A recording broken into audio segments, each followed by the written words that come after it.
Hello guys, Rakibul Sadiq Hasan family ব্লকের পক্ষ থেকে আবার একটি নতুন ভিডিও নিয়ে আসলাম। আমার গ্রামের বাড়িতে চলে আসলাম। আমার বাড়ির আশেপাশে অনেক পানি, বন্যা হয়ে গেছে। এই তো দুদিন আগে গেছিলাম, কিন্তু তখন পানির কোনো ছিল না।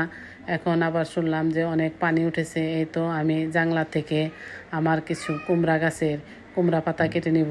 এই তো খারকান পাতা কেটে নিচ্ছি, কারণ সকালে গ্রামে গরম ভাত দিয়ে এইরকম ভর্তা খেতে অনেক মজা। এরকম কচু শাক বসিয়ে দিয়েছি।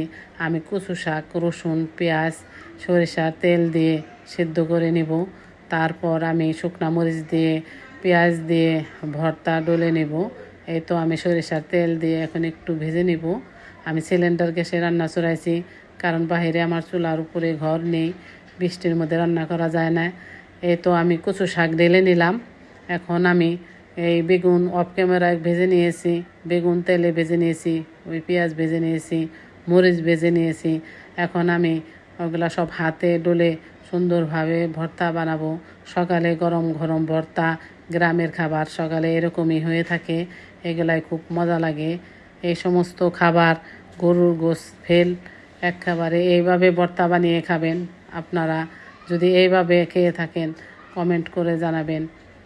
আমাদের ভিডিওটি ভালো লাগলে লাইক, কমেন্ট, শেয়ার করে দিবেন। এই জন্য আমি সকালে ভাত খাওয়ার জন্য আমি ভর্তা রেডি করে নিচ্ছি। এরকম গ্রামে এসে এই হাতে ডলে ভর্তাগুলো খেতে খুব মজা লাগে।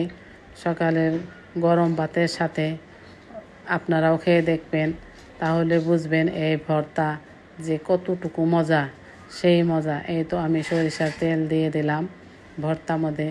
কচু শাকও ভর্তা করে নিতেছি। এখন ভর্তা শেষ, এখন ভর্তা করা শেষ হয়ে গেছে। এখন আমি ভর্তা দিয়ে গরম গরম ভাত খাবো। এই তো ভর্তা নিয়ে নেব। ভর্তা নিয়ে আমি খাওয়া শুরু করব। বিসমিল্লাহির রহমানির রহিম বলে আমি খাওয়া শুরু করলাম। আমার এই ভিডিওটি ভালো লাগলে আপনারা শেয়ার করে দিবেন। আমার ছোট ছেলেও এসেছে আমার সাথে। গ্রামের বাড়িতে অনেক পানি উঠেছে। এই পানির কথা শুনে ও সেই পানিতে গোসল করব বলে বায়না করেছে, কিন্তু সাঁতার শিখেনি। আমি তারপরে যে আমি সাথে নিয়ে গেছি। এই তো দেখেন আমি ভিডিও করতেছি আর ওরে আমি খেল করতেছি। ও সাঁতার জানে না, এই যে পোলাপানের সাথে আনন্দের সাথে গোসল করতেছে। এরকম পানিতে গোসল করতে সবারই ভালো লাগে। আল্লাহ হাফেজ।